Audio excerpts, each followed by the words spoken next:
My name is Catalina. I'm 34, and I've spent the last 10 years working in a quiet warehouse on the outskirts of Dayton, Ohio.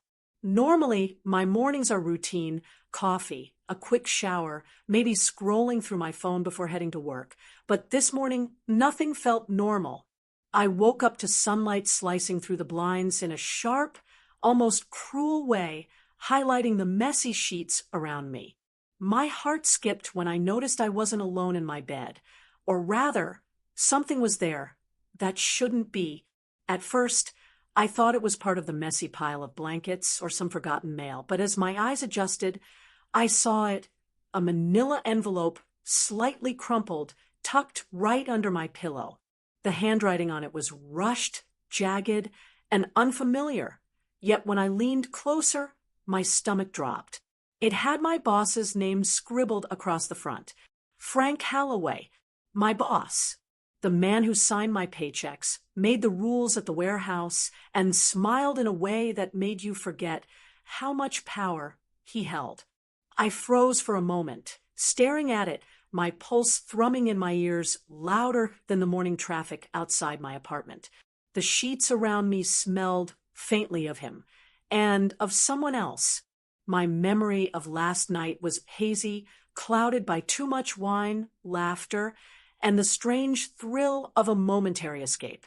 I remembered her, the woman I had barely known, the one who had slipped into my life like she belonged in a shadowed corner of my daydreams. And now she was gone, vanished, and she had left me this envelope. I tried to convince myself it was a prank. Maybe someone was messing with me, but instinctively I knew it wasn't.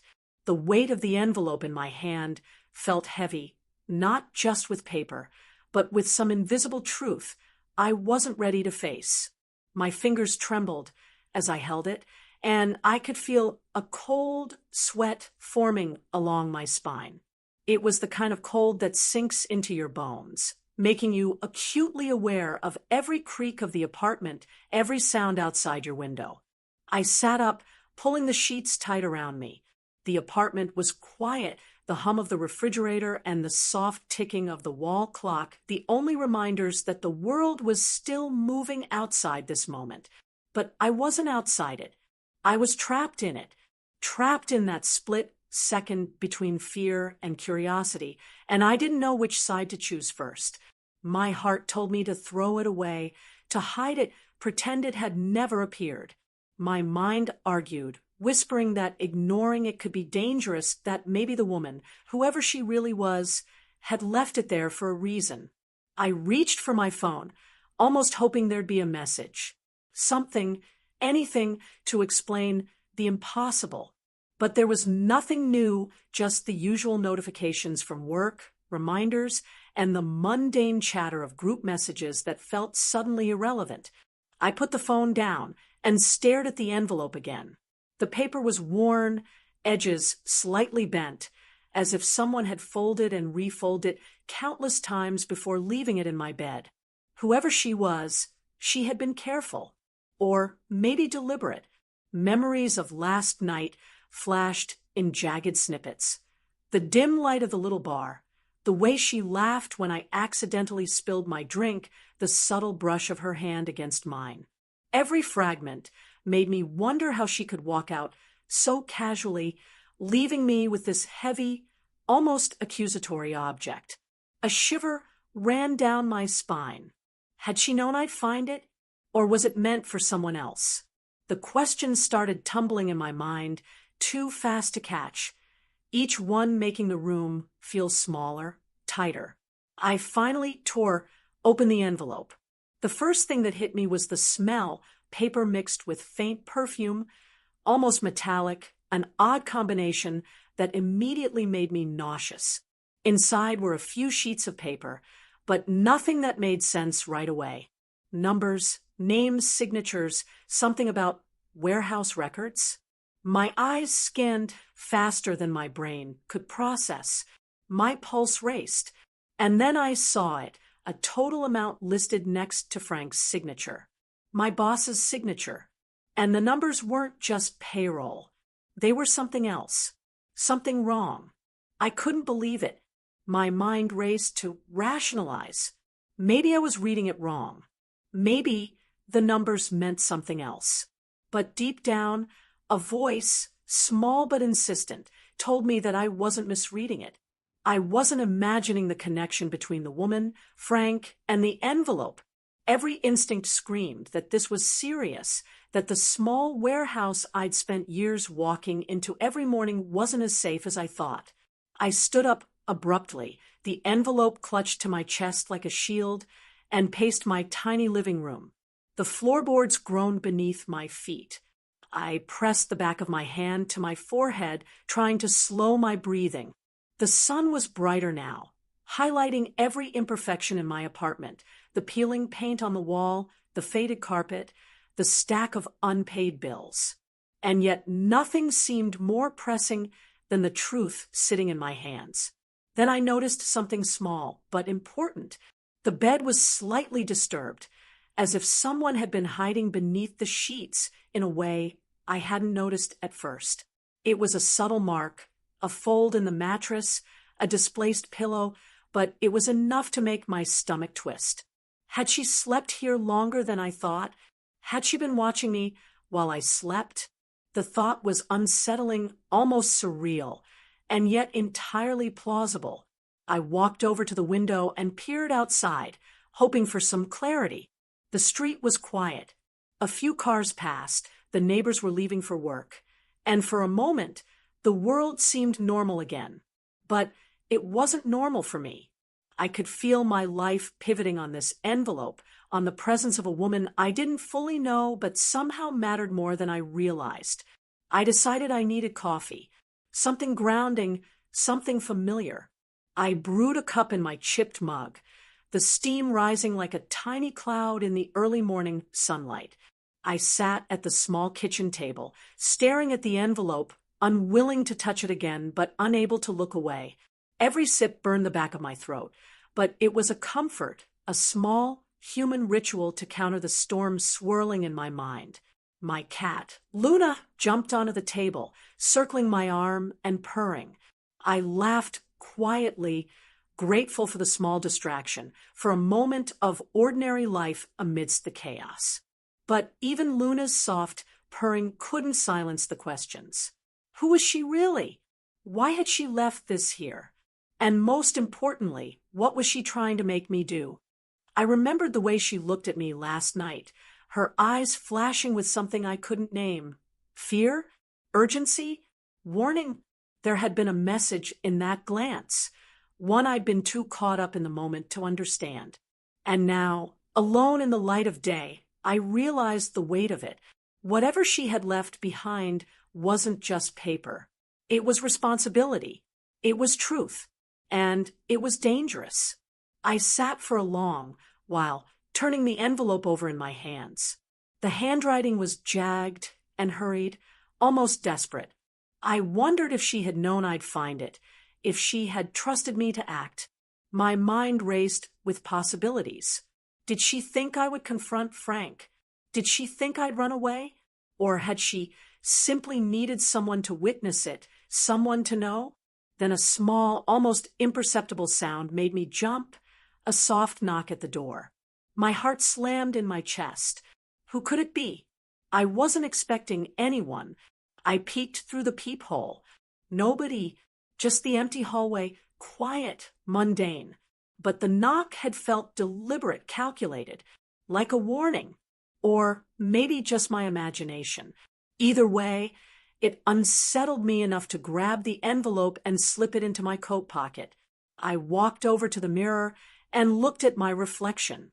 Catalina, 34, average height, unremarkable brown hair, eyes wide with panic.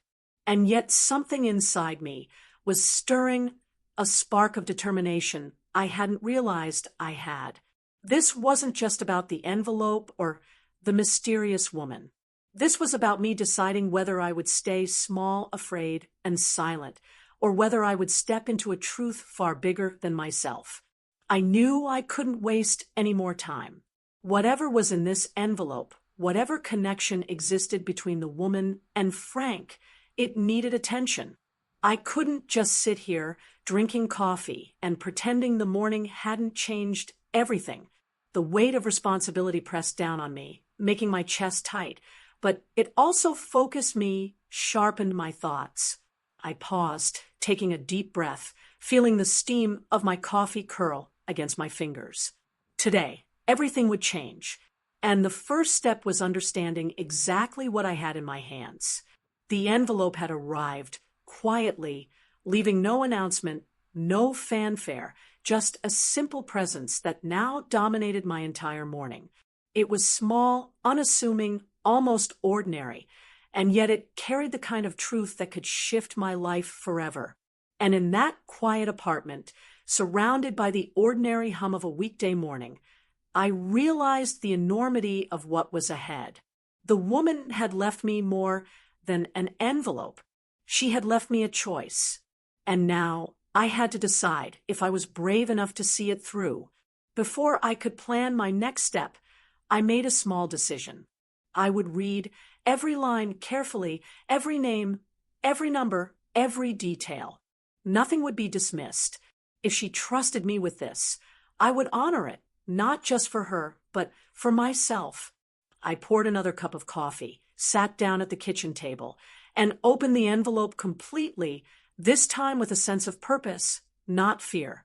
The morning had started with shock and confusion, but by the time the sun fully illuminated the room, I felt a strange sense of clarity. The envelope was more than paper. It was a door, and I was standing at the threshold, unsure what lay on the other side, but ready, for the first time in a long while, to step forward. The first thing I realized as I stepped out of my apartment that morning was how quiet the town had become once the initial rush of the weekday passed. Dayton never seemed particularly busy, but in this part of town, near the edge of the industrial park, streets were usually alive with delivery trucks, bikers heading to their jobs, and the occasional jogger waving as they passed. Today, though, it felt different, muted, almost anticipatory, as if the entire town had been holding its breath. I clutched the envelope tighter in my coat pocket, feeling the paper crinkle against my hand, and wondered if she had ever walked these streets herself, or if she had deliberately kept herself invisible here.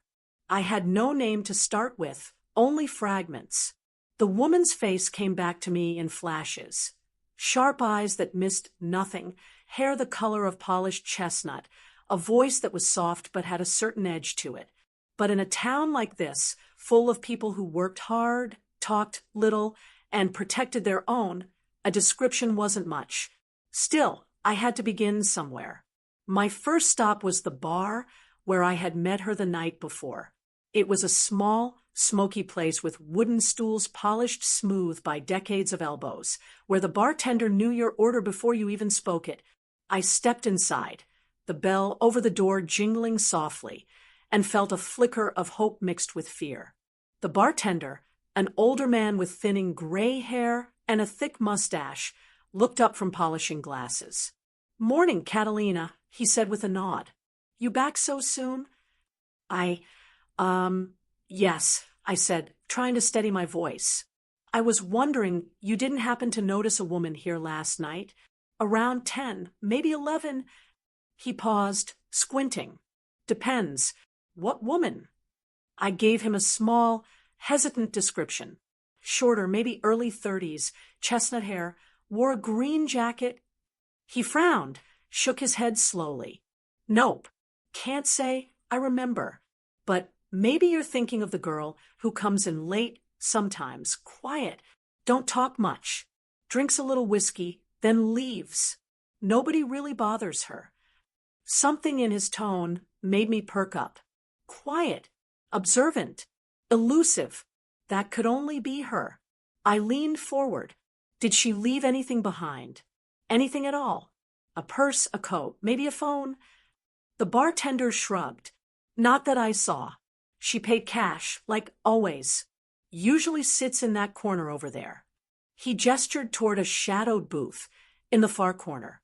"You might find someone here remembers her if you ask around. Folks talk to each other." I nodded, letting the information settle. The corner booth was empty now, the chair neatly pushed in, the tabletop wiped down. But in my mind, I could almost see her there, nursing a drink, watching me over the rim of her glass, calculating, waiting. The realization that she had probably been watching me last night made my stomach twist. It wasn't fear anymore. It was an urgent need to understand. Next, I decided to try the gas station she had stopped at after leaving the bar. It was only a few blocks away, a small corner store with flickering fluorescent lights and a constant smell of coffee and motor oil. I walked in and greeted the clerk, a young man with a nervous smile. "Hi, I'm looking for a woman who was here last night. Chestnut hair, green jacket." He hesitated, glancing around as if worried someone might be listening. "I think I remember someone. She bought a couple of bottles of water and a snack. Didn't say much. Paid cash, too. Did she mention her name? Or maybe where she was headed?" I asked. He shook his head. "Nope. Sorry. She just left. Quiet. That's all I remember." I left the store, the envelope pressing uncomfortably against my side. Each small lead made me feel closer, yet farther away. Every person I asked only gave half-truths or vague recollections. It was as if the woman had woven herself into the town's routine so perfectly that she left no trace. My frustration mounted with each step. I walked down Main Street, the autumn leaves crunching under my boots, and felt the tension in my shoulders. I wanted answers, but the town seemed determined to protect its secrets. Then, almost by accident, I stopped in front of a laundromat. The windows were fogged with steam, the hum of machines filling the air. Something made me glance inside. A familiar figure appeared in the reflection. Her, not the real her, but a photograph taped to the bulletin board by the counter. A missing person poster. My heart raced. I stepped inside, trying to stay calm, keeping my hands folded over the envelope, so the clerk wouldn't notice it. The woman behind the counter, a middle-aged woman with kind eyes, glanced up as I approached. "Can I help you?" she asked.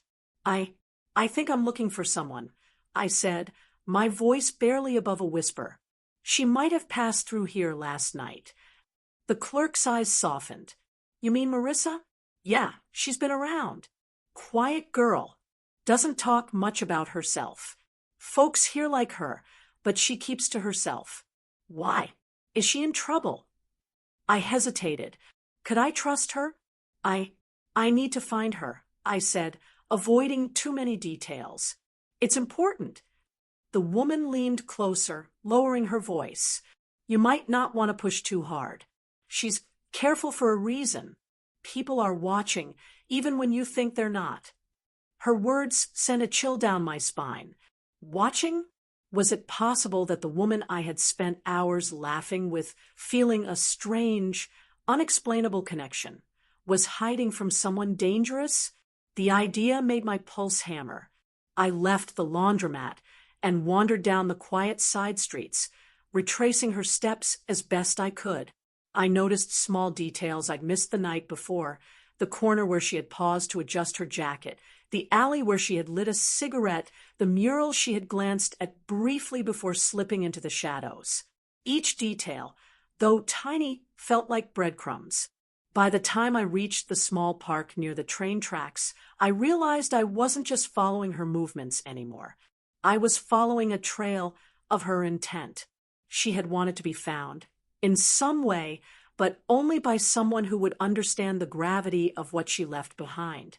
The envelope wasn't just a random object. It was a message, and I was the recipient. I paused on a weathered bench, the early afternoon sun making the fallen leaves sparkle in gold and amber. My fingers twitched around the envelope in my coat pocket. I remembered the bartender's words, the gas station clerk, the laundromat. Every small interaction hinted at something more.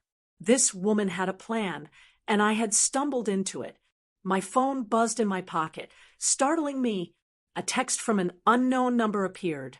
"Stop looking. Leave it alone." I froze. The hairs on the back of my neck stood on end. Someone had noticed me. Someone was watching my search, my every step.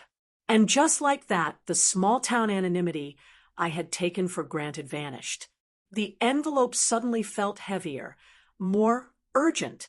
I glanced around, half expecting to see someone lurking behind a tree or parked in a nearby car. The park was empty, a few pigeons scattered at my approach. But the message had done its job. It made me aware of the danger, the stakes. Whoever had sent it wanted me to stop, but I couldn't. The next lead was subtle, almost hidden. The small boutique on the edge of town, the kind with handmade scarves and local jewelry. The owner, a woman with sharp eyes, remembered the mysterious visitor. "She came in yesterday," she said, almost reluctantly. "Bought a scarf. Asked for no receipt. Said she was leaving town soon. Do you know her name?" I asked, my voice trembling with anticipation. The woman shook her head. "No, she's careful. But she asked me to leave a message, if anyone came asking, that if they really wanted to help her, they'd understand why she couldn't be found." I left the boutique, the envelope heavy in my hand, my mind racing. The pieces were starting to connect. She wasn't just passing through. She was hiding. And yet, she had left me something critical, something I couldn't ignore. Every step of my search had confirmed it. This woman was clever, cautious, and in some way counting on me.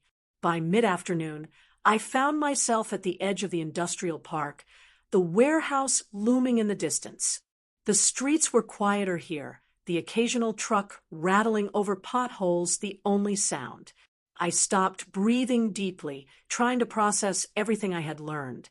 Each interaction, each fragment of her presence in the town, had built a portrait of a woman careful and deliberate, yet desperate enough to reach out in the smallest of ways.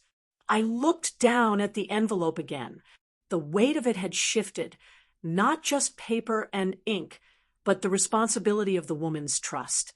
I realized that tracing her through the town wasn't just about finding her physically anymore.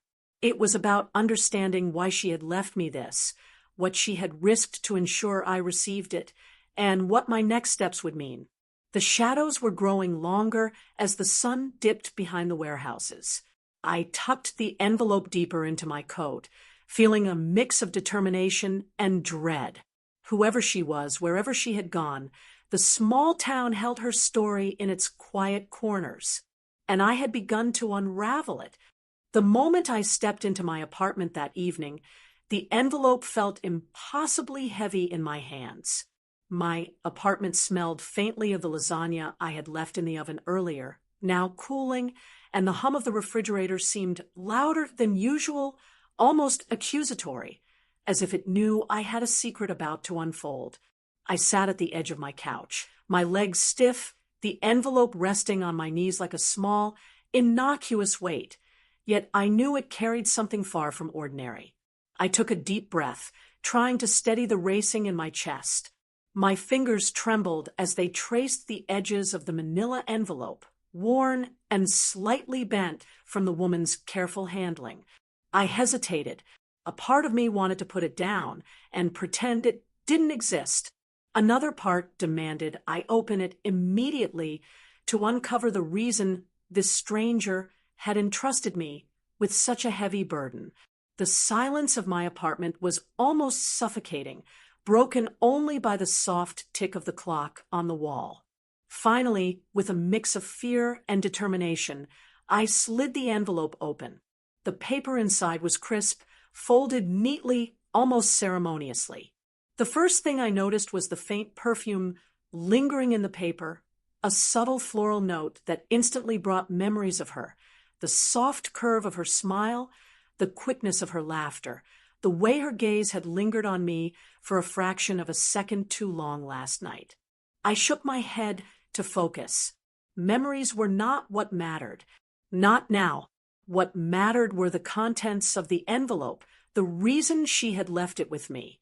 I unfolded the first sheet, and my eyes widened. It was a series of documents, typed neatly but interspersed with notes in the same hurried handwriting as the envelope. Names, dates, and financial figures sprawled across the pages. At first, it seemed mundane: warehouse shipments, inventory lists, payroll sheets, but then I noticed the irregularities. Certain numbers didn't add up. Certain signatures were duplicated. My stomach turned. Whoever she was, she had found proof. Proof that something very wrong had been happening in the warehouse. As I scanned further, a pattern emerged. The same names appeared multiple times, next to suspiciously high withdrawals or missing funds. My pulse quickened, and I felt a wave of disbelief and anger wash over me. Could it really be? Had Frank, my boss, the man I had trusted, the one who smiled so easily as he passed me in the break room, been hiding something so serious for so long? I leaned back on the couch, clutching the documents, letting the weight of the revelation sink in.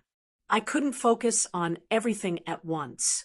I started to go through the papers one by one, taking notes, underlining names, circling figures that didn't make sense. My head throbbed, my thoughts racing. There were subtle hints she had left intentionally, arrows pointing to certain entries, underlines under her handwriting that seemed to scream for attention. She wanted me to understand the magnitude of what she had discovered, and she had trusted me to see it. The more I read, the more I realized this wasn't just about money. These documents told a story of deceit, of manipulation, and of a small community being quietly taken advantage of. Workers' overtime had been falsified, bonuses disappeared, emergency funds siphoned. The evidence was meticulous, leaving nothing to chance. Whoever she was, she had been incredibly careful. She knew exactly what she was exposing, and yet, for reasons I couldn't yet understand, she had chosen me as the person to carry it forward. My thoughts drifted to the woman herself. What had driven her to gather this information? How long had she been watching, collecting, documenting? And why had she left me, someone she barely knew, entrusted with such dangerous knowledge? The questions were relentless, gnawing at me. I felt a mixture of fear, responsibility, and an unexpected surge of protectiveness. She had risked a lot by leaving this with me, and I couldn't just sit here. I glanced toward my kitchen, the half-eaten lasagna now cold, and realized I hadn't eaten all day. My body was hungry, but my mind was consumed by the papers in front of me. I poured a glass of water, the cool liquid barely quenching the dry tightness in my throat, and returned to the couch. I laid the sheets out carefully, arranging them as if they were sacred artifacts. Each page held a fragment of truth, and together they painted a picture far more alarming than I had anticipated. A knock at the door startled me, making my heart jump. I froze, staring at the envelope. Who could it be? I wasn't expecting anyone. The afternoon light had shifted into an orange glow, casting long shadows across the room, and the knock sounded deliberate, impatient. I crept to the peephole, holding the documents tightly against my chest. Outside, no one was there. Just an empty hallway, the faint hum of distant traffic filtering in. I exhaled slowly, telling myself it was probably my imagination. Still, the sense of being watched lingered. My mind flashed back to the small-town interactions earlier in the day, the subtle warnings from the laundromat clerk, the cryptic note at the boutique, the text warning me to stop looking. Whoever this woman was, she had left traces of caution throughout the town. And now, even in the safety of my apartment, that caution felt alive, pressing down on me. I returned to the envelope, focusing again. Among the papers was a smaller, folded sheet of paper with a note written directly to me. Her handwriting was hurried, jagged, almost desperate. "Catalina, you need to see this. He can't know. Not yet. You have to be careful. Follow the numbers. Follow the trail. It's all here." My hands trembled as I read it. Her words were simple, but the urgency was undeniable. I realized she had anticipated danger, not just for herself, but for me. The note included instructions, a map of sorts, and cryptic references to certain office files and storage areas. I studied it carefully, tracing the pencil lines she had drawn with my finger. Each small detail seemed deliberate, almost like a puzzle designed to test my focus and resolve. I understood, painfully, that I had been chosen not randomly, but purposefully. She trusted me because she believed I could see what needed to be seen and act. I felt a mixture of awe and fear. The woman was brilliant, meticulous, and clearly brave in ways I wasn't yet capable of understanding. My mind swirled with possibilities. What would happen if Frank discovered this? If he realized the envelope had been left behind and traced it to me? The fear was paralyzing, but beneath it, a spark of determination began to flicker. I had to see this through. I had to honor her trust. I took a moment to breathe, letting the weight of it settle. The documents weren't just evidence, they were a call to action. Each signature, each number, each highlighted discrepancy was a whisper from the woman, guiding me toward a truth that had remained hidden for too long. I felt an unexpected surge of responsibility. I wasn't just reading someone's discoveries. I was now part of their story, part of the chain that could bring light to what had been concealed. To steady myself, I made coffee, the rich aroma filling the apartment and grounding me in the moment. I spread the papers across the kitchen table, the sunlight fading to a warm amber glow. Each document seemed alive, the numbers dancing off the page, the handwriting almost urging me to move faster, to think clearly, to act. I realized this wasn't just about discovery, it was about choice. I could ignore it, hide it, and pretend nothing had happened. Or I could follow through, no matter the risk. I remembered small details from my interactions earlier that day. The bartender, the gas station clerk, the boutique owner. Each had offered fragments of insight, subtle warnings embedded in casual conversation. The woman had anticipated this, leaving me with pieces I needed to understand the stakes. She had known the warehouse, the boss, and the community in ways I was only beginning to grasp, and she had trusted me to navigate it carefully. I leaned back in my chair, staring at the papers, and let myself absorb it fully. Fear mingled with clarity. The financial irregularities, the suspicious signatures, the hidden instructions, it all pointed to one inescapable truth. Frank had been hiding something massive, something that affected everyone who worked under him. And now, thanks to her, I was holding the key. I spent the next few hours going through each sheet with painstaking care, making notes, drawing lines, connecting dots. Every detail mattered. The documents revealed a quiet manipulation that had been taking place for years under the radar, and I was suddenly aware of just how delicate the balance of secrecy had been. A wrong move could blow everything apart, or worse, put someone in danger. By the time the sun had fully set and the apartment was bathed in dim, orange lamplight, I finally leaned back, exhausted. My head throbbed. My hands were stiff from holding the papers, but a sense of purpose had settled over me. The woman had left me the tools to confront the truth, and now it was my choice how to proceed. The envelope, once a mysterious weight in my hands, had transformed into a compass. It pointed me toward the reality I had been avoiding, toward action that would demand courage, and toward a confrontation I knew I couldn't postpone. I felt her presence in the room, silent but palpable, guiding me, warning me, urging me forward. I knew one thing with certainty. Opening the envelope hadn't just revealed documents. It had revealed a responsibility, a mission, and a trust that I could no longer ignore. And as I gathered the papers carefully into neat stacks, I realized the next step was inevitable. I had to face Frank, and I had to do it with everything she had left for me, everything she had trusted me to see. I arrived at the warehouse just as the late afternoon sun began to dip behind the rows of industrial buildings. The envelope, now tucked safely in my coat pocket, felt heavier than ever.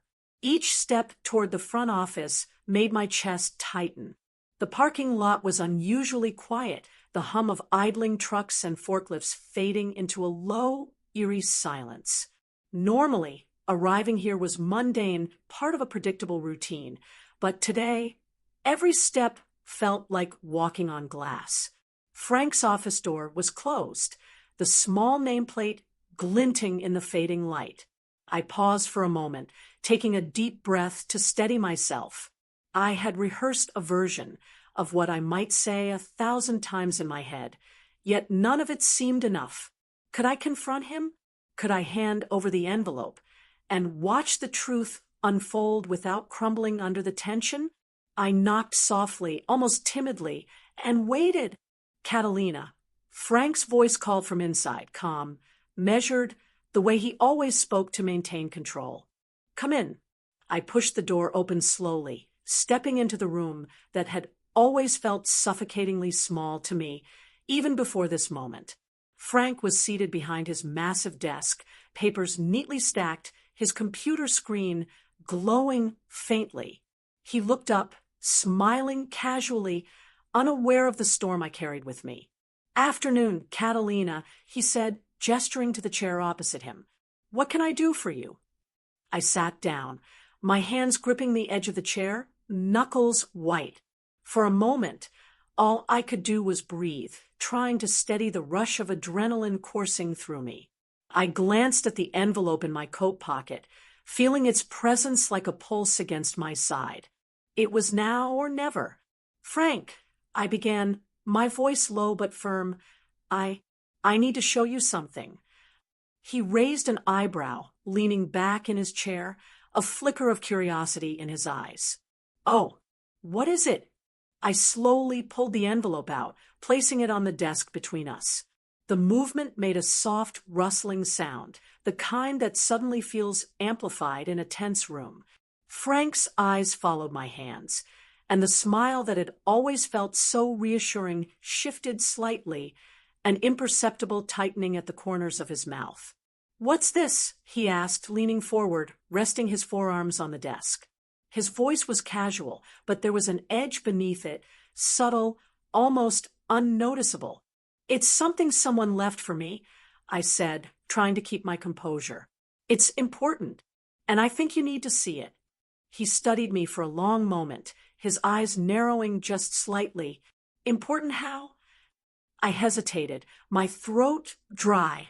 It's about the warehouse, about the accounts, the finances, and some things that aren't right.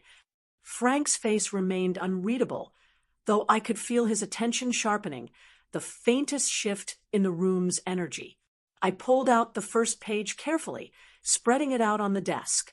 Numbers, signatures, and highlighted entries were visible. I watched him as he scanned, expecting at least a flicker of denial, but instead, he was silent. Where did you get this?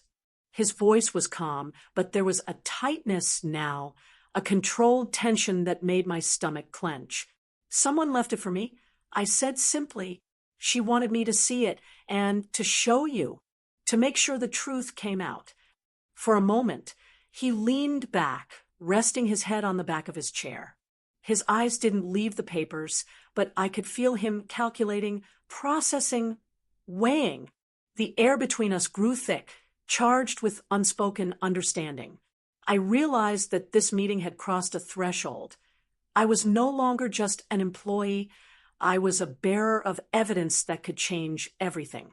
You understand what this means, don't you? He finally said, his tone quieter now, almost thoughtful. If these numbers, if they're real, it could be serious. I nodded, my heart hammering. I do. That's why I'm here. Because someone trusted me to make sure this comes to light, even if it's hard, even if it changes everything. He leaned back again, running a hand over his face.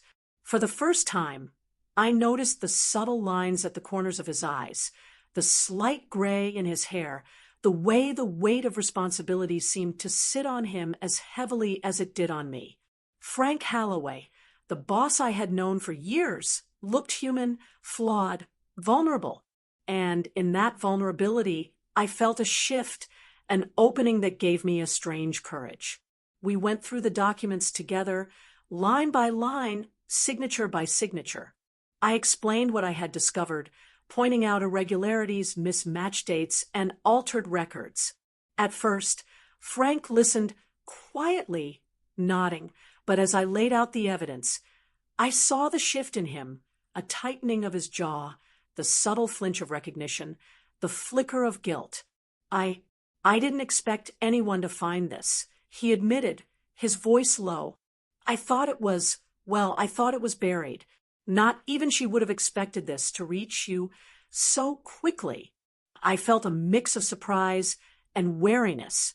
She trusted me. She knew someone had to see it. Frank's hands trembled slightly as he reached for one of the pages. I didn't think it would matter this soon, he murmured. But yes, it's all here. There was a long pause. The tension was almost unbearable. Yet in that silence, a strange clarity emerged. I realized that this was the moment everything changed, not just for him, but for me, the woman's careful planning. The envelope, the trail I had followed, it all culminated here, in this small office, in this unremarkable warehouse, on this ordinary Thursday afternoon. I straightened in my chair, feeling the weight of my own responsibility. Frank, this can't be ignored. These numbers, these signatures, they're proof. They're the truth. And if no one acts, people could get hurt. Or worse, this could continue. He nodded slowly, eyes still scanning the pages. I know, and I suppose I should have faced this earlier. But there's more at stake than you realize. You don't know the pressures, the threats, the people who would... Well, it's complicated. I leaned forward, my voice firm. Then let's make it simple. We handle it right. We fix it. The people who need to know will know. And those who need to be accountable, they will be... Frank looked at me, then truly looked at me, as if weighing whether I was ready for what this meant. Finally, he nodded. You're right. I underestimated how far this went. I see now that it needs to end. And I see that you're the one who can make sure it does. My chest tightened. Relief, fear, and adrenaline collided in a single wave. I realized that the woman had seen something in me, some strength, some courage that even I hadn't fully recognized until now. And in that moment, I felt connected to her, to the truth, and to the responsibility she had entrusted me with. We spent hours going through the evidence, discussing the steps we needed to take, the people who needed to be informed, and the potential consequences. Each decision carried weight. Each revelation stirred tension. Yet with every detail, I felt a growing sense of purpose. This meeting wasn't just a confrontation. It was a transformation. By the time the evening shadows stretched long across the office floor, I realized that nothing would ever be the same. The envelope, the woman, the journey through the town, and this meeting had all led to a single truth. Change was inevitable, and I was at the center of it. Frank finally leaned back, exhaustion evident on his face. I don't know how to thank you for bringing this to light, he said quietly. I see now that this couldn't have waited, and I see that she trusted you for a reason. I nodded, still catching my breath. She believed in me, and now I need to do right by her and by everyone else. For a moment, we sat in silence, the gravity of what had unfolded settling between us. Then, almost imperceptibly, Frank smiled, a small, tentative acknowledgement that the confrontation had shifted something fundamental. The envelope had done its work, revealing truths, forcing accountability, and opening a path toward change. I left the office that evening with the envelope still clutched in my hand, the city lights beginning to twinkle outside. Each step back to my car felt lighter, yet charged with anticipation. I had faced him, delivered the evidence, and witnessed the moment everything changed. But the journey wasn't over. Not yet. The woman had trusted me. Frank had acknowledged the truth. And I had discovered a courage I hadn't known I possessed. The envelope had been the key, the meeting the turning point, and now the next chapter was waiting to be written. I drove home that night, the envelope now empty of papers, but heavy with the weight of everything it had represented. The streets of the small town were quiet, the streetlights casting long, golden lines across the asphalt. Normally, I would have rolled down the windows, letting the crisp evening air wash over me. But tonight, I kept them closed, cocooned in the hum of the engine. My mind was replaying every detail from the meeting with Frank, the tension, the silence, the subtle admission that the truth had finally surfaced. When I arrived home, the apartment felt different. The shadows seemed longer, stretching across the floor like fingers reaching for me, and the faint floral scent lingering in the air reminded me, painfully, of her. She had disappeared almost as suddenly as she had entered my life, leaving behind only the envelope and the trust that came with it. I set my bag down, still trembling from the adrenaline, and moved toward the couch. My hands were shaking, not from fear anymore, but from the weight of realization. She had taught me something I wasn't prepared for: the courage to act, the clarity to see beyond appearances, and the responsibility that comes with knowledge. I had always thought courage meant facing danger head-on, but she had shown me that true courage sometimes meant quiet vigilance, patience, and the willingness to shoulder a burden that wasn't yours by choice, but becomes yours by necessity. I sank onto the couch, letting my mind wander to the morning when I first found the envelope. How naive I had been, thinking it was just a random mistake, a stray piece of someone else's life. But in the days that followed, the trail she had left, subtle signs in the town, the careful instructions in her note, had forced me to confront truths I might never have noticed on my own. And in doing so, she had vanished, leaving me alone with the aftermath of her actions and the knowledge she had entrusted me with. The apartment was silent except for the soft ticking of the clock, each second reminding me that time moved forward, regardless of our fear, our uncertainty, or our grief. I realized that her disappearance wasn't abandonment. It was a statement. She had trusted me to act, to carry forward the truth she had uncovered. And now that trust was mine to honor. I walked to the kitchen, pouring a glass of water, my hands still trembling slightly. As I sipped, I reflected on the subtle lessons she had left behind. It wasn't just about uncovering Frank's wrongdoing. It was about understanding the fragility of trust, the power of observation, and the courage to step into uncomfortable truths. She had shown me that life isn't about waiting for clarity. It's about creating it, even when every instinct tells you to hide. The next morning, I woke early, the sunlight spilling across the floor in muted stripes. My sleep had been restless, filled with fragmented dreams of her, of the smile she had flashed when handing me the envelope, of her cautious glances as she disappeared into the crowd of the small town. I knew I had to move forward, but the question remained: How do you honor someone who leaves without explanation, without closure, but whose impact changes everything? I began by revisiting the documents she had left. Even though the physical papers were now gone, the mental map of their contents remained vivid. I organized my notes, piecing together the sequence of events, the names, the signatures, the irregularities. It became clear that moving forward wasn't just about confronting Frank. It was about ensuring that the truth reached the right people, protecting those who could be harmed, and creating a lasting change in a system that had relied too long on secrecy and fear. In the days that followed, I started small.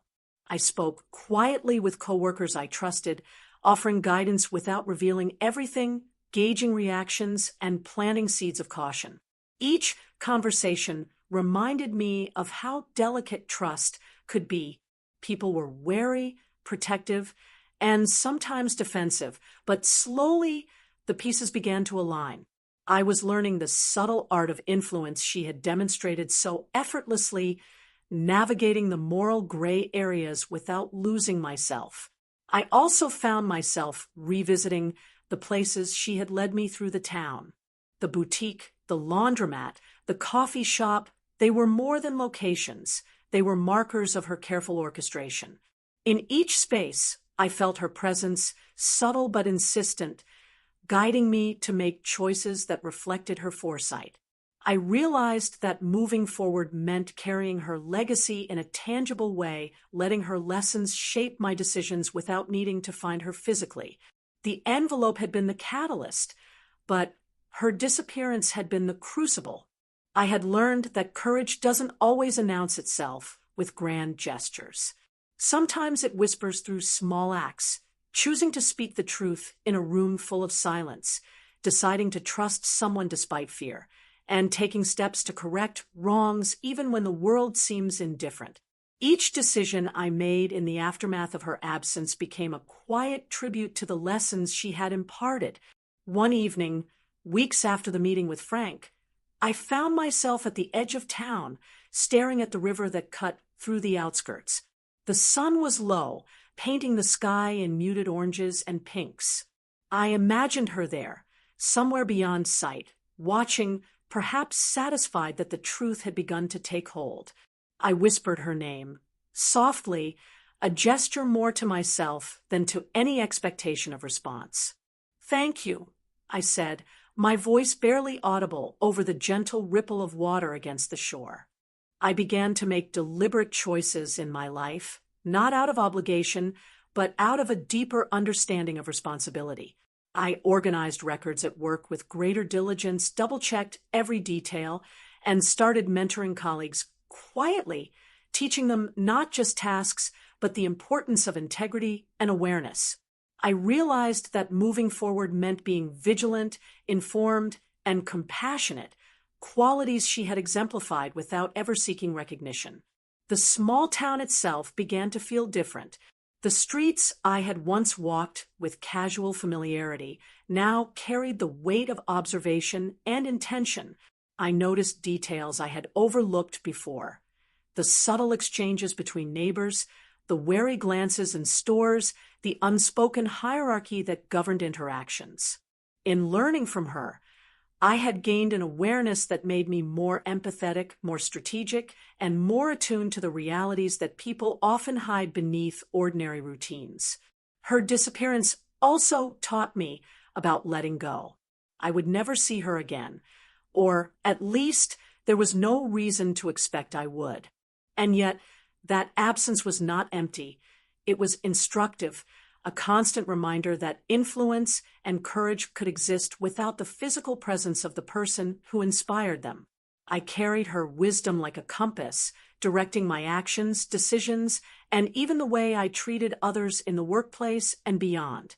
I began documenting everything, the processes, the discoveries, the conversations with Frank, the subtleties of the office and town. I wanted to ensure that if anything happened, the truth wouldn't be buried again. Writing became a form of meditation, a way to honor the lessons she had imparted.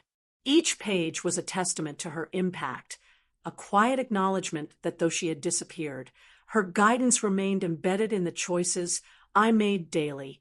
There were moments of doubt, of fear, of loneliness. I questioned whether I was truly capable of carrying forward what she had entrusted to me. But in those moments, I remembered the small cues she had left, the notes, the directions, the calculated care in every step she took. She had believed in my ability to follow through, and that belief became a source of resilience I hadn't realized I possessed. Slowly, life returned to a semblance of normalcy, but the echoes of what she had taught me remained. I navigated the workplace with renewed awareness, confronted situations with a balance of caution and courage, and acted decisively when opportunity or challenge arose. Each choice reinforced a lesson she had left behind. Courage is not the absence of fear, but the decision to act despite it. Months later, I stood at the same office where the meeting with Frank had unfolded. The envelope no longer existed, the documents long analyzed and archived, but the weight of that day lingered.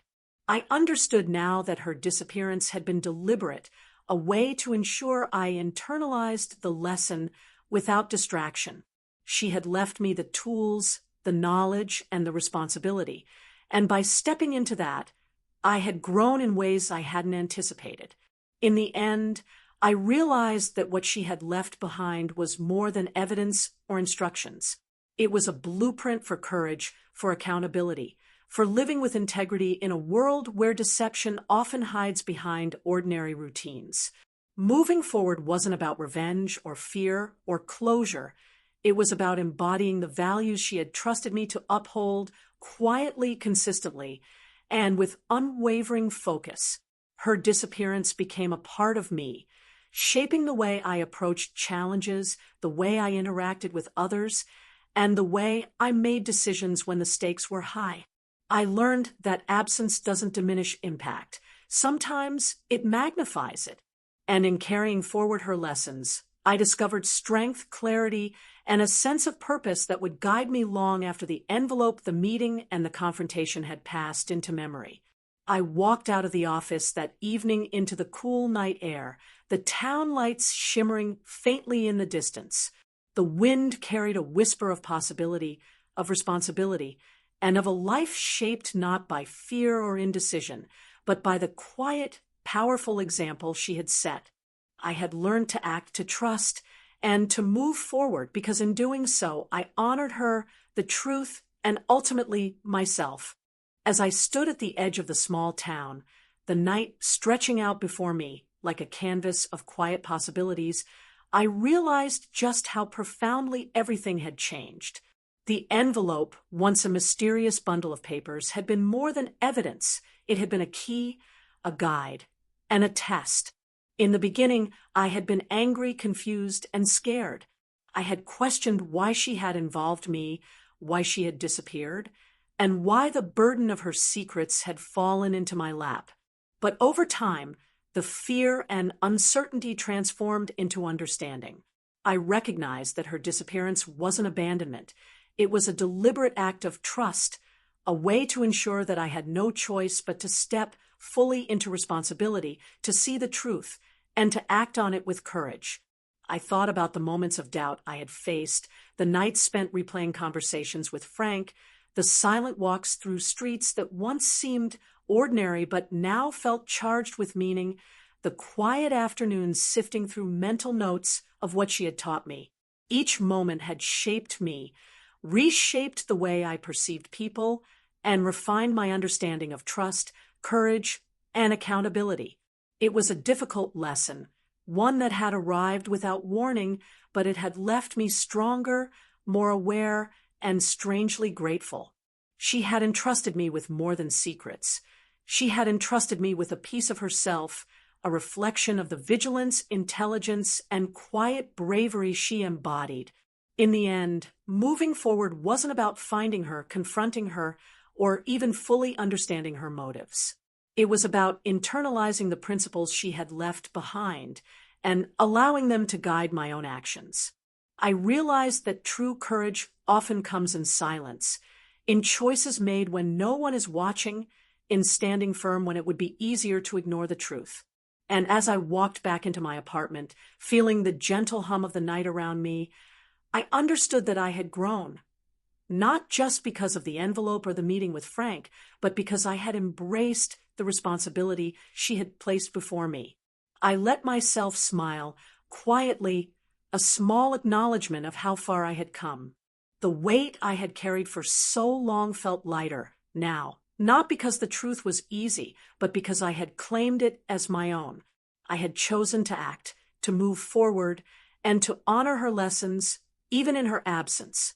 And as I gazed out the window at the soft glow of the town lights, I felt a profound sense of peace.